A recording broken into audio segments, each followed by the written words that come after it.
You're here as well? I guess so. The newspaper needs to cover the biggest party of the century. Sir Axelrod only throws parties when it's his birthday, and this is the Big 50. Even being his friend of 20 years, I've never seen a party this big in his 10,000 foot square mansion. Mansion is an understatement. It's more like an estate. Anyways, you cannot be asking me all these questions. Let me take you to some people who know him better. As I walk through the valley of the shadow of death, I take a look in my life and realize there's nothing left. Let me introduce you to his butler, Alfred. Would you like a drink, sir? I will take your finest whiskey, please. Certainly. And for you?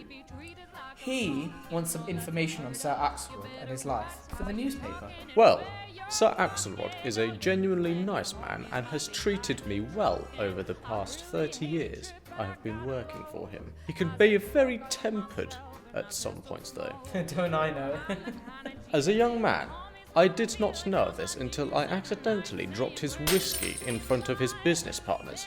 He was very mad and had made me pay for the whiskies, and was not nice to me for a couple of weeks.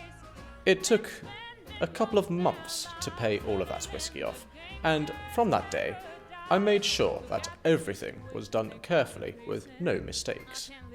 Apart from that, Sir Axelrod is a good man with a few mishaps, but overall, a good man to accompany with and work for.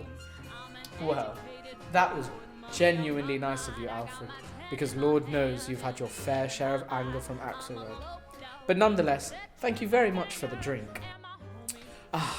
There's nothing better than a 25 Macallan neat while toasting to the richest man in England. Oh, there's Sir Axelrod's stepmother. Now, take it easy, as she's not the biggest fan of him and wishes the money was given to her when his father died. Actually, let me just do the talking for you. Eleanor, I'd like... Is Mrs. Windsor to you? It's a pleasure to meet you. Yes, ma'am. She's never really liked me. Make it quick. I have a party to get back to. I do not have time for you. He is here to ask you about some memories that you might have about Sir Axelrod and... All I'm going to say is that any money that he makes and all of his prized possessions all belong to me. I was deeply hurt his father had left everything to him, even after I had cared for him in his final years. As for memories of Axelrod, I'm afraid there is not a lot to say about him. I do not think he is as happy and friendly as people would say, as we are constantly fighting about all the money. But I shall soon claim what is rightfully mine, especially when lawyers get involved. I guess when he was younger, he was more like his father, but as time went on, he became ever so secretive, especially about finances, and that is all I have to say about my stepson. Thanks, Mrs. Windsor. That is all for now.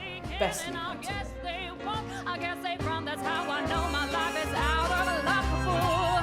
Been spending most their lives living in the gangster's paradise. Been spending most their lives living in the gangster's paradise. Keep spending most our lives living in the gangster's. Well, how about I tell you about this place and give you a grand tour of this amazing house. There are 12 bedrooms and 12 bathrooms, with the largest bedroom for Sir Axelrod himself. There is also a main dining room, which has a large table, fit for a banquet.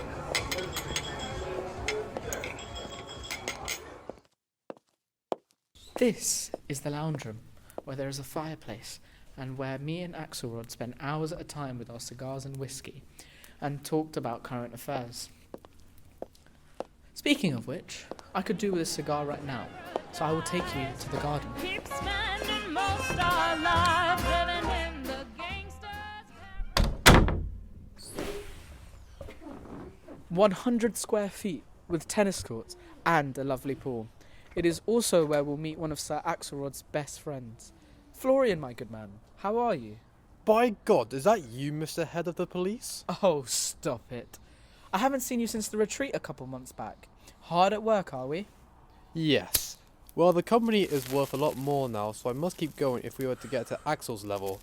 Oh, how I wish he would slow down in his business so the rest of us could catch up. Who is this man standing beside you? I hope my dear friend has not been talking your ear off. This is a reporter who is documenting the party and would like to ask you about some memories of our dear friend. Certainly. Shall we tell our good man about the retreat? That was a good laugh, wasn't it? A couple of months back, Axel held a little get-together for a couple of friends where we went skiing in the Alps. He paid for everything, including the flight and the hotels.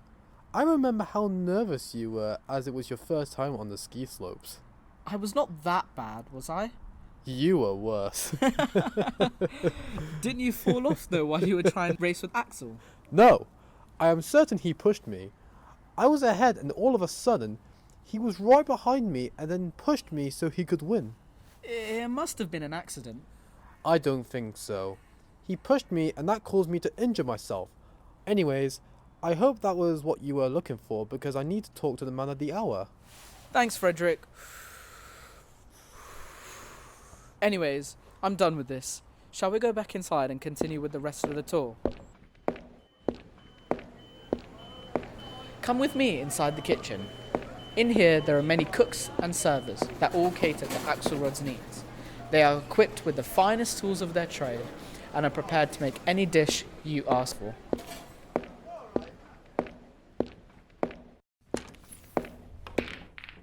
This is the games room, where we can enjoy a nice game of snooker or darts. This is where we settle most of our bets, but I can never understand why Axel was so good. Well, I digress. I've probably become much worse when I've had a drink in me. Finally, we have his study, where Axelrod has spent a lot of time building up his business. Many memories were made in here, and even a few arguments from time to time. The thing about my friend is that while he has created a wealthy business, he isn't afraid to trample on anyone who stood on his way.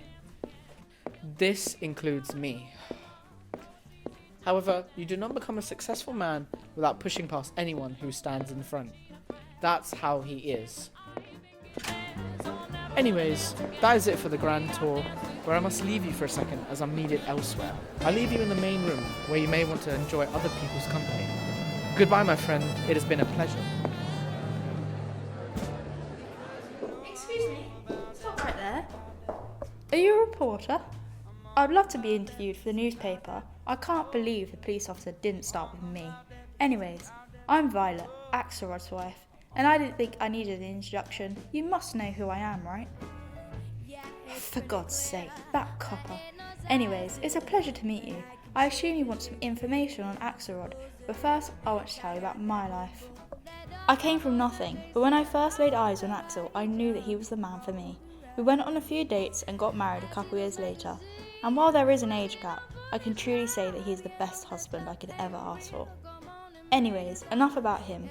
Will you be taking pictures for the paper, because I prefer my left side? Make sure you see my full outfit in frame. He is secretive at times though. I wish I knew what was going on in that mind of his. He leaves for days at a time, and I don't know where he goes. I hope it's not another woman. I'm not his first wife, but I do want to be his last, and I'll stop at nothing to make sure of that. Ah, so you've met his wife, Violet. I cannot believe you didn't call me first for this. Sorry, Violet. Is there anything else you'd like to add to the newspaper? Well, there isn't much else I have to say about Axel, other than the fact that he has been there for every one of us. We would not be here if it wasn't for him. Sure, we may have some things that we don't like about him, but I can say confidently that he makes us better than most. And I will toast to that, Violet. Cheers. Don't forget to put that photo in the paper. I think they will be something that the readers really want to see. Bye now! Go ahead and tell those skinny ladies that. I'll never understand why some people change after the money. Even Axelrod himself. Behind all the fancy cars and houses, there is a deeply hurt man who isn't afraid to lash out at people he loves. But there is a little hate in everyone, right? However, I am eternally grateful for where he has led each one of us. Take me for an example. I was only a constable when I first met Axel, when I was investigating the robbery of his house. But over time, we became the best of friends, and led me to become the head of the police department. I cannot say he's an amazing person all the time, but I can assure you that no one is more kind and helpful than my best friend, Sir Axelrod. There, a positive end to your newspaper. Actually, now that I think about it, you've not met the man responsible for this party. I wonder where he is. What the? Right, no one is to leave the premises. The party has now turned into a crime scene. Sir Axelrod has been murdered. A smooth criminal.